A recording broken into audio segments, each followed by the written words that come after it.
Hello மக்களே! மே 9ஆம் தேதியோட சிறகடிக்க ஆசை ப்ரோமோ ரிவ்யூ தான் பார்க்க போகிறோம். உங்களுக்கு என்னோட ரிவ்யூ பிடிச்சிருந்தா சீரியல் குட்டீர்வை மறக்காமல் சப்ஸ்கிரைப் பண்ணிக்கோங்க. இதில் ரோகிணியை சின்னமணி வந்து பேசிகிட்டு இருக்கிறாங்க. சின்னமணி வந்து ரோகிணிக்கு ஐடியா கொடுக்குறாங்க. இதுதான் கரெக்டான சமயம். இந்த நேரத்தில் நீ வந்து உன் புருஷன் மனோஜை வந்து உன் கைக்குள்ளே போட்டுக்கோ. இப்போ வந்து குடும்பமே மொத்தமாக செதறி தான் கிடக்குது.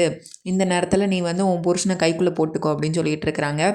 ஆல்ரெடி மனோஜுக்கு என் மேலே ஒரு சாஃப்ட் கார்னர் வந்துடுச்சு. அதனால் ஈஸியாக இனிமேல் அவனை என் வலையில் விழ வச்சிருவேன் அப்படின்னு சொல்லி ரோகிணி வந்து இவங்க 2 பேரும் பேசிகிட்டு இருக்கிறாங்க. அதுக்கடுத்து பார்த்தா ஸ்ருதி ரவியும் வந்து அவங்க ஹோட்டலில் இருந்து வேலை பார்த்துட்ருக்குறாங்க. உடனே இந்த பில்லெல்லாம் இதையும் சேர்த்துக்கோ வச்சுக்கோ அப்படின்னு சொல்லி ஸ்ருதி வந்து இவங்ககிட்ட ரவிக்கிட்ட வந்து பேசிகிட்டு இருக்கிறாங்க. இந்த நேரத்தில் பார்த்தா முத்துவும் மீனாவும் என்ட்ரி கொடுக்குறாங்க. உடனே வாங்க மீனா எப்படி இருக்கிறீங்க அப்படின்னு சொல்லி இவங்க 2 பேரும் பேசிகிட்டு இருக்கிறாங்க. முத்துவும் மீனா அதுக்கடுத்து ரவி ஸ்ருதி எல்லோரும் பேசிகிட்டு இருக்கிறாங்க. வந்து அவங்க அம்மா மேலே ரொம்ப பாசம் இருக்குது. உடனே அம்மா எப்படி இருக்காங்க, நல்லா இருக்காங்களா அப்படிங்கும்போது வீடெல்லாம் செட் ஆகிடுச்சா அப்படிங்கிற மாதிரி ஒன்று ஒன்றா கேட்டுட்ருக்குறாங்க. ஓகே தான்டா, இன்னும் பழகலை அம்மா, செட் ஆகலாடா பெருசா அப்படின்னு சொல்லி ரவி சொல்லிட்டு இருக்கிறாரு. உடனே முத்து சொல்கிறாரு, அம்மாக்கெலாம் அங்கே செட் ஆகாதுடா அப்படின்னு சொல்லிட்டு இருக்கிறாங்க. ஆமாம், அத்தைக்கெலாம் அங்கேயே செட் ஆகாது அப்படின்றாங்க. உடனே ஸ்ருதி, ஆமாம் எப்படி செட் ஆகும், இதே நம்ம வீட்டில் இருந்தால் அவங்கள நிமிஷத்துக்கு நிமிஷம் வேலை வாங்கிட்டு திட்டிகிட்டு இருப்பாங்க. அது அங்கெல்லாம் செல்லுபடி ஆகாதுல்ல. அதனால் ஆன்ட்டி வந்து அதெல்லாம் மிஸ் பண்ணுவாங்க. உங்களை திட்ட முடியாதுல்ல அங்கே அப்படின்னு சொல்லி அதெல்லாம் மிஸ் பண்ணுவாங்க அப்படின்னு சொல்லி இவங்க 4 பேர் இந்த மாதிரி சிரித்து பேசிகிட்டு இருக்கிறாங்க. இந்த நேரத்தில் பார்த்தா ஸ்வேதா வந்து என்ட்ரி கொடுக்குறாங்க அதே ஹோட்டலுக்கு. உடனே முத்து வந்து கேட்குறாரு, அது எப்படி நாங்கள் ஒன்றா இருந்தாலும் நீ கரெக்டாக வந்துடுற எப்படி ஸ்வேதா அப்படிங்கிற மாதிரி கேட்டுட்டு இருக்கிறாரு முத்து. உடனே ஸ்வேதா சொல்கிறாங்க, நான் ஸ்ருதிக்கு காலையிலே கால் பண்ணியிருந்தேன், நீங்கள் என்ன பண்ணுறீங்க, நீங்கள் வராங்கன்னு சொல்லிகிட்டு இருந்தாங்க, சரி நம்மளும் வரலாமே அப்படின்னு சொல்லிட்டு வந்தேன். நான் உங்களுக்காக ஒரு இம்பார்ட்டண்டான விஷயம் சொல்கிறதுக்காக தான் இங்கே வந்தேன், முக்கியமான விஷயம் ஒன்று சொல்கிறதுக்காக தான் வந்தேன் அப்படின்னு சொல்லிட்டு இருக்கிறாங்க. என்னதுன்னா, நான் வந்து இந்த மாதிரி உங்கள் வீடு இப்படி ஜப்தி பண்ணிட்டாங்கங்கிற மாதிரி நான் வந்து அப்பா கிட்ட சொன்னேன். உடனே அவங்க வந்து பெரியப்பாவையும் பெரியம்மாவையும் வந்து நான் என் வீட்டுக்கு கூட்டிகிட்டு போகிறேன் அப்படின்னு சொல்லிட்டு இருந்தாங்க. கூட்டிகிட்டு வர சொன்னாங்க. கூட்டிகிட்டு வரவான்னு கேட்டேன். கூட்டிகிட்டு வான்னு சொல்லிட்டாங்க அப்படின்றாங்க. உடனே அதெல்லாம் செட் ஆகாது அப்படின்னு சொல்லி முத்து வந்து சொல்லிகிட்டு இருக்கிறாரு. அம்மாக்கெலாம் உங்கள் வீடெலாம் செட் ஆகாது, எங்களுக்கு நிறைய சொந்தக்காரங்க இருக்காங்க, யாருமே எங்களுக்கு உதவி பண்ணணும்னு நினைக்கலாம். ஆனால் நீ வந்து உன்னை கொஞ்ச நாளாக தான் தெரியும், ஆனால் நீ எங்களுக்காக இவ்வளோ பண்ணுறதே பெரிய விஷயம், கொஞ்ச நாள் தானே இருக்கட்டும் அப்படிங்கிற மாதிரி பேசிகிட்டு இருக்கிறாங்க. உடனே ரவி வந்து ஒரு ஐடியா கொடுக்குறாரு, டேய் அம்மாவும் அப்பாவும் வந்து பிரிஞ்சு இருக்கிறாங்க, இவங்க 2 பேரும் வந்து ஏதாவது இந்த கோயில் டூர் மாதிரி ஏதாவது ஒரு 10 நாளுக்கு போட்டு விட்டால் அவங்களும் நிம்மதியாக கோயிலுக்கெலாம் போயிட்டு வருவாங்கல்ல, போயிட்டு வந்து அதுக்குள்ளே நமக்கும் இந்த கோர்ட்டும் திறந்துருவாங்க அப்படின்னு சொல்லி இந்த மாதிரி ஐடியா கொடுக்குறாரு, அனுப்பலாம்டா டூருக்கு அப்படின்னு. உடனே முத்து சொல்கிறாரு, டேய் அப்பா இப்போ வந்து டூர் போகிற நிலமையிலலாம் அப்பா வந்து இல்லை, அப்பா வந்து ஆல்ரெடி அம்மா மேலே ரொம்ப கோவத்தில் இருக்காங்க, இந்த நேரத்தில் போய் டூர் போங்க அது போங்கன்னு சொன்னால் இன்னும் தான் டென்ஷன் ஆவாங்க, அப்பா அம்மா கிட்ட பேசவே மாட்டேங்கிறாங்க, இதில் அதெல்லாம் சரிப்படாதுடா, பார்த்துக்கலாம்டா அப்படிங்கிற மாதிரி பேசிகிட்டு இருக்கிறாங்க. அதான் நான் கூட்டிகிட்டு போகிறேன்னு சொல்கிறேன்ல அப்படின்னு சொல்லி இவங்க ஸ்வேதா வந்து திரும்பியும் கேட்டுட்ருக்குறாங்க, நான் என் வீட்டுக்கு கூட்டிகிட்டு போகிறேன் அப்படின்னு சொல்லி. அதெல்லாம் எதுக்கு ஸ்வேதா, கொஞ்ச நாள் தானே பார்த்துக்கலாம், ஒன்றும் இல்லை, அவங்க ரவி வீட்டிலே அம்மா இருக்கட்டும் அப்படின்னு சொல்லி முத்து வந்து சொல்கிறாரு. ரவி அதே தான் சொல்கிறாரு, எங்கள் வீட்டிலே இருக்கட்டும் அப்படின்னு சொல்லிட்டு. அடுத்து உங்களுக்கு ஒரு இம்பார்ட்டண்டான நியூஸ் சொல்ல போகிறேன் அப்படின்னு சொன்னேன்ல, என்னது தெரியுமா அப்படின்னு சொல்லிட்டு ஸ்வேதா வந்து இவங்களுக்காக 5 லட்சம் ரூபாய் வந்து கொடுக்க போகிறாங்க. அதாவது நான் என்னோடய சேவிங்ஸ் வந்து ஒரு 5 லட்சம் இருக்குது, நான் எஃப்டியில் போட்டு வச்சுருக்கேன், அதை வந்து நான் உங்களுக்கு கொடுக்குறேன் அப்படின்றாங்க. உடனே முத்து வந்து வேணாம் அப்படிங்கிறாரு. நீ கொடுக்கணும்னு நினச்சது ரொம்ப பெரிய மனசு ஸ்வேதா, உன்னை எனக்கு கொஞ்ச நாளாக தான் தெரியும் என் தங்கச்சியா, ஆனால் நீ எங்களுக்காக நீ இவ்வளோ பண்ணணும்னு நினச்சால அது ரொம்ப பெரிய விஷயம், ஆனால் வேண்டாம், நீ அந்த காசை சேர்த்து வைக்க எவ்வளோ கஷ்டப்பட்டிருப்ப, ஒரே நாளில் இல்லைன்னா உனக்கு கஷ்டமாக இருக்கும்ல, வேண்டாம், நீ அந்த காசை சேர்க்குறதுக்கெலாம் எவ்வளோ கஷ்டப்பட்டு சேர்த்துருப்ப, ஒரே நாளில் இல்லாமல் போனால் உனக்கு எவ்வளோ வருத்தமாக இருக்கும் அப்படிங்கிற மாதிரி சொல்லிகிட்டு இருக்கிறாங்க. அதெல்லாம் ஒன்றும் இல்லை, இது என்னோடய சேவிங்ஸ் தானே, நான் இப்போ உங்களுக்கு கொடுக்க போகிறேன், உங்களுக்கு எப்போ காசு வருதோ நீங்கள் அப்போ என்கிட்ட தர போகிறீங்க, அவ்வளவுதானே, இதில் ஹெல்ப் தானே எல்லாமே, இதில் என்ன இருக்குது, இப்போ எனக்கு ஒரு பிரச்சனை, எனக்கு இந்த மாதிரி காசு தேவைப்படுதுன்னா நீங்கள் என்னை அப்படியே விட்டுருவீங்களா அம்போன்னு அப்படிங்கிற மாதிரி கேட்குறாங்க. ஒன்று அதை எப்படி விடுவேன், என் தங்கச்சிக்கு நான் தானே முதல்ல வந்து உதவி பண்ணுவேன், அதே மாதிரி தான் இதுவும், அதனால் நீங்கள் அந்த 5 லட்சத்தை வாங்கிக்கிறீங்க அப்படின்னு சொல்லி இவங்க ஸ்வேதா வந்து இவங்களுக்கு சொல்லிக்கிட்டு இருக்காங்க. அதெல்லாம் பார்த்துக்கலாம், நாங்கள் கஷ்டப்பட்டு உழைச்சி எப்படியாவது ரெடி பண்ணிடுவோம் அப்படின்னு சொல்லி வந்து மீனா சொல்லிகிட்டு இருக்கிறாங்க. கண்டிப்பாக எங்கள் வீடு மீட் எடுக்க நாங்கள் என்னென்ன வழி இருக்குதுன்னு பார்த்துட்ருக்குறோம், நாங்கள் கண்டிப்பாக மீட் எடுப்போம் ஸ்வேதா, ஏதாவது கடவுள் கண்டிப்பாக ஏதாவது ரூபத்தில் வழியை தருவாங்க அப்படின்னு சொல்லி இவங்க மீனா வந்து சொல்லிகிட்டு இருக்கிறாங்க. உடனே முத்து வந்து சொல்கிறாரு, முத்து வந்து எனக்கு கூட இந்த 5 ஸ்டார் ஹோட்டலில் வந்து நிறையா ஃபாரினர்ஸ்லாம் வராங்கடா, அந்த சவாரிலாம் வரும், எனக்கு இந்த இங்கிலீஷ் வந்து பேச தெரிலன்னொன்னே அவர் நல்ல இங்கிலீஷ் பேசினாருடா, எனக்கு இங்கிலீஷ் பேச தெரிலன்னொன்னே அவர் சொல்கிறது எனக்கு புரியலைன்னு அவர் வேறு டிரைவர் பார்த்துட்டு போயிட்டாருடா. இந்த இங்கிலீஷ்லாம் நானும் சின்ன வயசில் ஒழுங்காக கற்றுருந்தா இப்போ எனக்கும் இது உதவியாக இருந்திருக்கும். ஃபாரினர்ஸ்லாம் வந்தாங்கன்னா நிறைய காசும் தருவாங்க, டிப்ஸும் நிறையா தருவாங்க. இந்த இங்கிலீஷ் தெரியாதனால பாரு இந்த சவாரியும் போயிடுச்சு, இதனாலே பாதி போய்கிட்டு இருக்குடா. இங்கிலீஷும் இதுக்கு அடுத்து என்னால் கற்றுக்கவும் முடியாது அப்படிங்கிற மாதிரி சொல்லிகிட்டு இருக்கிறாங்க. உடனே ஸ்வேதா சொல்கிறாங்க, அப்படியெல்லாம் எதுவுமே இல்லைண்ணா, கற்றுக்கிறதுக்கு எந்த வயசில் வேணால் நம்ம கற்றுக்கலாம், இந்த வயசில் தான் கற்றுக்கணும்னு யார் சொன்னா, அப்படியெல்லாம் எதுவுமே இல்லை, கற்றுக்கணும்னு நமக்கு ஆர்வம் தான் இருக்கணும். நான் இப்போது நீங்கள் ஒரு கிளாஸ் எல்லாம் இருக்குது, டெய்லி 1 மணி நேரம் நீங்கள் படித்தா போதும், நீங்களும் இங்கிலீஷ் சரளமாக உங்களால் பேச முடியும் அப்படின்னு சொல்லிகிட்டு இருக்கிறாங்க. உடனே மீனா, அப்போ நானும் உங்கள் கூட வந்து கற்றுக்குறேங்க அப்படின்றாங்க. உடனே ரவி கேட்குறாரு, அண்ணி என்ன நீங்களும் திடீர்னு முடிவு எடுத்துட்டீங்க? ஆமாம் ரவி, நானே இப்போ சங்கத்தலைவி ஆகிட்டேன்ல, அரசு அதிகாரியெல்லாம் பார்க்க வேண்டி இருக்குது, அவங்களாம் சரளமாக இங்கிலீஷில் பேசுகிறாங்க, அவங்க பேசுகிறதே கொஞ்சம் புரிய மாட்டேக்கி, நானும் கற்றுக்கிட்டா எனக்கும் கொஞ்சம் உதவியாக இருக்கும்ல அப்படிங்கிற மாதிரி மீனா சொல்லிகிட்டு இருக்கிறாங்க. உடனே இவங்க ஸ்ருதி சொல்கிறாங்க, ஆமாம் வருங்காலத்தில் நீங்கள் இன்னும் பெரிய பெரிய பிஸ்னஸ்லாம் பண்ணுவீங்க, அப்போ உங்களுக்கு இங்கிலீஷ் தெரிஞ்சால் அதுவும் ஒரு ப்ளஸ் பாயிண்ட் தானே, கற்றுக்கோங்க அப்படின்னு சொல்லி இவங்கெல்லாம் அப்படி சந்தோஷமாக பேசிகிட்டு இருக்கிறாங்க. இங்கே சிந்தாமணி வீட்டுக்கு வந்து அவங்க ஹஸ்பண்ட் வராங்க, அதாவது ரேகா அவங்களோட பொண்ணு வந்து ஹைதராபாத்லேருந்து வராங்களாம், அதை சொல்கிறதுக்காக வந்திருப்பார். உடனே இவங்க சிந்தாமணி வந்து அவங்க ஹஸ்பண்ட் வந்தோன்னே கை ஓடல கால் ஓடல, நீங்கள் இங்கே வீட்டுக்கு வருவீங்க நான் நினைக்கவே இல்லை, வாங்க சாப்பிட்டீங்களா அப்படின்னு சொல்லிட்டு அதுக்கடுத்து, ராதிகாவா அவருக்கு சர்க்கரை கம்மியாக டிகாஷன் அதிகமாக ஒரு காஃபி போட்டு எடுத்துகிட்டு வா அப்படின்னு சொல்லி வேலைக்காரிக்கிட்ட சொல்கிறாங்க. அதுக்கடுத்து என்ன வாங்க சாப்பிட்டீங்களா அப்படின்னு கேட்டுட்ருக்குறாங்க. இல்லை ரேகா ஹைதராபாத்லேருந்து வராலாம் அப்படின்னு சொல்லிட்டு இருக்கிறாங்க. என்ன சொல்கிறீங்க, அவளை இப்போதைக்கு இந்த பிரச்சனை முடிகிற வரைக்கும் வர வேணாம்னு சொல்லுங்கள் அப்படின்றாங்க.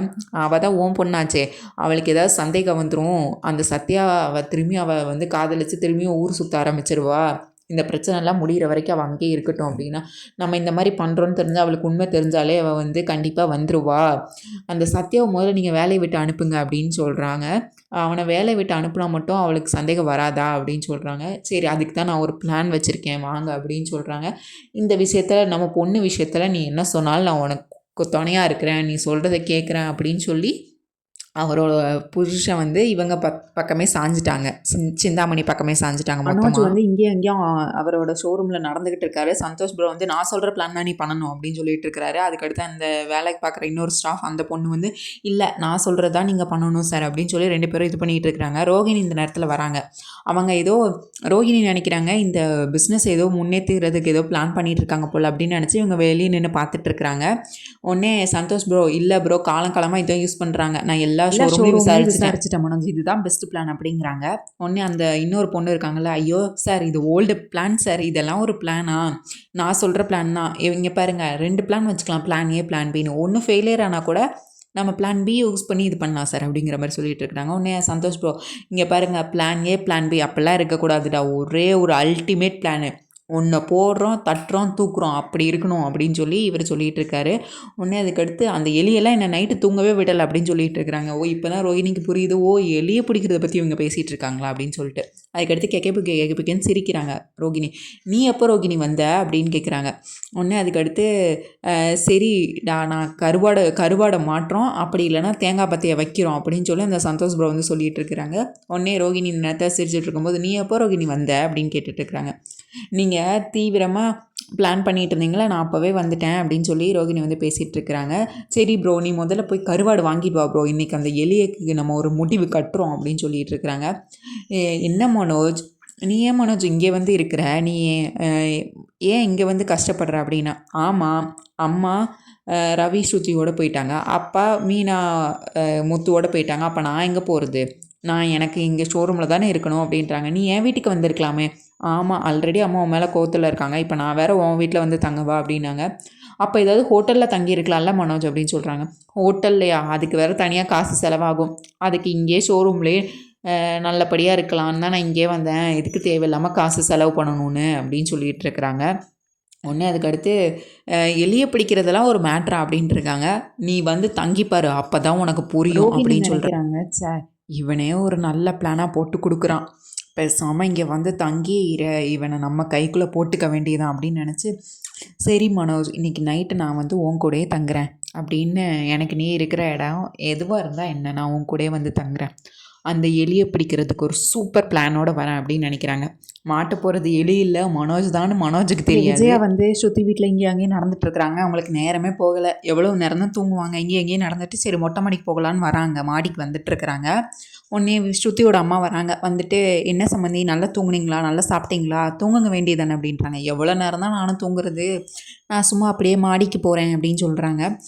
சரி சம்மந்தி, வீட்டை பார்த்துக்கோங்க, நானும் அவரும் வெளியே போகிறோம், இன்றைக்கி நைட்டு எங்கள் வீட்டில் பார்ட்டி இருக்குது அப்படின்னாங்க. பார்ட்டியா? ஆமாம், அவங்க ஃப்ரெண்ட்ஸோடு அப்பப்போ பார்ட்டி வைப்பாங்க, இந்த வாட்டி அது எங்கள் வீட்டில் வைக்கிறாங்க, அதனால் அதுக்கு திங்ஸ் எல்லாம் கொஞ்சம் வாங்கணும், நாங்கள் போயிட்டு வரோம் அப்படின்னு சொல்கிறாங்க. உடனே ஸ்ருதியோட அப்பா வந்து வெளியே வராரு.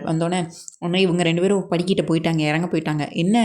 என்னடி வீடை ரூமை பூட்டாமல் வர, போய் லாக் பண்ணிட்டு வா அப்படின்றாங்க. உடனே விஜயா கண்ணு முன்னாடியே போயிட்டு அவங்க ரூமை லாக் பண்ணி சாவி போட்டு பூட்டிட்டு வராங்க. விஜயா வந்து இது ரொம்ப அவமானப்படுத்துகிற மாதிரி இருக்குது.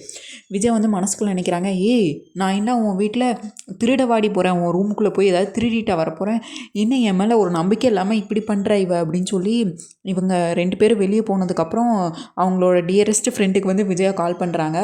நீ எல்லாம் ஒரு ஃப்ரெண்டா, நான் என்ன இருக்கேன், எப்படி இருக்கேன், எனக்கு என்ன ஆச்சு, என்ன நடந்துச்சு, ஏதாச்சும் ஒன்று ஃபோன் பண்ணி கேட்டியா, இப்போ நான் எங்கே இருக்கேன்னாச்சும் உனக்கு தெரியுமா அப்படின்னு உடனே அவங்க ஃப்ரெண்டுக்கிட்ட கத்திகிட்டு இருக்கிறாங்க. உடனே அவங்க, எனக்கு தெரியுமே, நான் தான் மீனாட்ட பேசுனேன். ஆமாம், உனக்கு அந்த மீனா தானே பெருசு, நான் ஃப்ரெண்டா இல்லை மீனாவா அப்படின்னு சொல்லி சண்டை போட்டுட்ருக்காங்க. இருந்தாலும் நீ பண்ணது தப்பு, நீ வந்து அண்ணன் இருக்கிற இடத்துல தான் இருந்திருக்கணும், உனக்கு அந்த பணக்கார சம்பந்தி தான் முக்கியம் அப்படின்னு சொல்லிட்டு ஸ்ருதி வீட்டுக்கு போயிருப்ப, நீ எனக்கு உன்னை பற்றி தெரியாதா அப்படின்ட்டு இருக்காங்க. இப்போ என்ன, உன்னை ஸ்ருதி வீட்டில் நல்லா தானே பார்த்துக்கிட்டு இருக்கிறாங்க அப்படின்னு கேட்குறாங்க. ஐயோ, நல்லா பார்த்துக்கிறாங்களா, எனக்கு இங்கே இருக்கவே பிடிக்கல அப்படின்னு சொல்லிட்டு இருக்கிறாங்க. இங்கே என்ன காஃபி எப்படி போடுறாங்க, பால் சேர்க்காம, எல்லாம் பால் சேர்க்காம போட்டு தராங்க, எனக்கு அதெல்லாம் பிடிக்காது அப்படின்றாங்க. அதுதான் உடம்புக்கு நல்லது விஜயா அப்படின்றாங்க. அரிசியெல்லாம் கொட்டை கொட்டையாக இருக்குது அப்படின்னு சொல்கிறாங்க. அதுக்கு ஒன்று அவங்க ஃப்ரெண்டு, அதுக்கு மீன் குழம்பு வச்சு சாப்பிட்டா நல்லாயிருக்கும் அப்படின்னு ஒன்று இவங்க சொல்கிறாங்க. அதாவது ஸ்ருதி வீட்டில் என்ன சொன்னாங்களோ அது மாதிரி சொல்லிகிட்டு இருக்காங்க. உடனே விஜயாக்கு வந்து கோவம் வருது. எனக்கு இங்கே இருக்கவே எனக்கு பிடிக்கல அப்படின்றாங்க. இங்கே பாரு விஜயா, காசு பணம் முக்கியம் இல்லை, நம்மளை வந்து மதிக்கிறவங்க தான் நமக்கு முக்கியம். நீ வந்து மீனா வீட்டுக்கு போனால் அசிங்கம் அவமானம்னு நினச்சிருப்ப, இதே நீ மீனா வீட்டுக்கு போயிட்டு இருந்தேன்னா அங்கே உன்னை ராணி மாதிரி பார்த்துருப்பாங்க. இப்போ நம்ம இடத்துக்கு தகுந்த மாதிரி மாற்றிக்க வேண்டியதான், உனக்கு பணக்கார சம்மந்தி தான் முக்கியம்னு போனேன், இப்போ அவங்களுக்கு ஏற்ற மாதிரி அவங்க கொடுக்குற சாப்பாடை அட்ஜஸ்ட் பண்ணி சாப்பிட, வேறு என்ன பண்ணுறது அப்படின்னு சொல்லிட்டு இருக்கிறாங்க. நான் இதை உங்ககிட்ட பேசுகிறதுக்கெலாம் நான் இதை கேட்கல, இப்போ நான் வந்து உங்கள் வீட்டில் தங்கவா அப்படின்னு கேட்குறாங்க. வேண்டாம் விஜயா அப்படின்றாங்க. எதுக்கு, நீ வந்து உன் புருஷனோட இருக்கிறது தான் உனக்கு மரியாதை, ஒன்று நீ வந்து அண்ணனோட போய் மீனா வீட்டில் இரு, அப்படி என் வீட்டுக்கு வரதா இருந்தால் நீனும் அண்ணனும் சேர்ந்து வந்து தங்குங்க, எவ்வளோ நாள்னாலும் தங்குங்க, எனக்கு பிரச்சனை இல்லை அப்படின்னு சொல்லிட்டு இருக்கிறாங்க. அதுக்கடுத்து இவங்க என்னை மரியாதை இல்லாமல் என்னை ஸ்ருதியோட அம்மா இந்த வீடை வச்சு பூட்டிட்டு போயிட்டா, நான் என்ன திருடவா போகிறேன், என்னை இப்படி நடத்திட்டா அப்படின்னு சொல்லி இந்த மாதிரி குறை சொல்லிகிட்டு இருக்கிறாங்க. நீ தானே காசு பணம் தான் முக்கியம்னு போனால், அப்போ இதெல்லாம் அட்ஜஸ்ட் பண்ணி தான் விஜய் ஆகணும், வேறு வழி இல்லை அப்படின்னு சொல்லிகிட்டு இருக்கிறாங்க.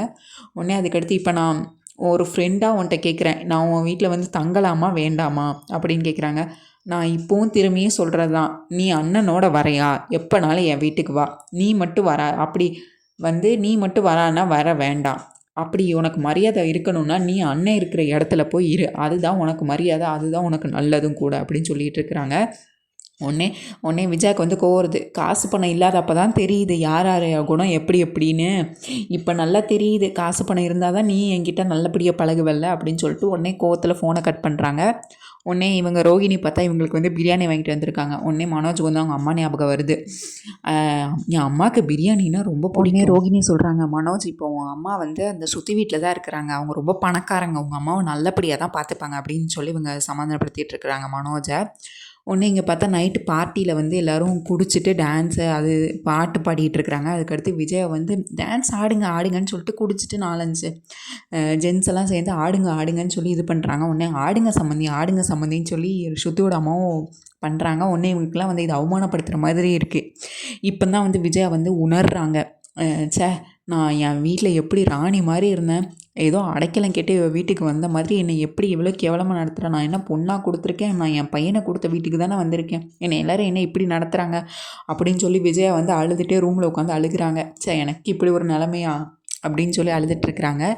இதுதான் மக்களை இன்றைக்கான ரிவ்யூ. உங்களுக்கு சலங்கை ஒலி நீங்கள் பார்ப்பீங்க. ஜீ தமிழில் போடுற சலங்கையிலையும் நீங்கள் பார்ப்பீங்கன்னா அதோட வீடியோ நம்ம அப்லோட் பண்ணியிருக்கோம்.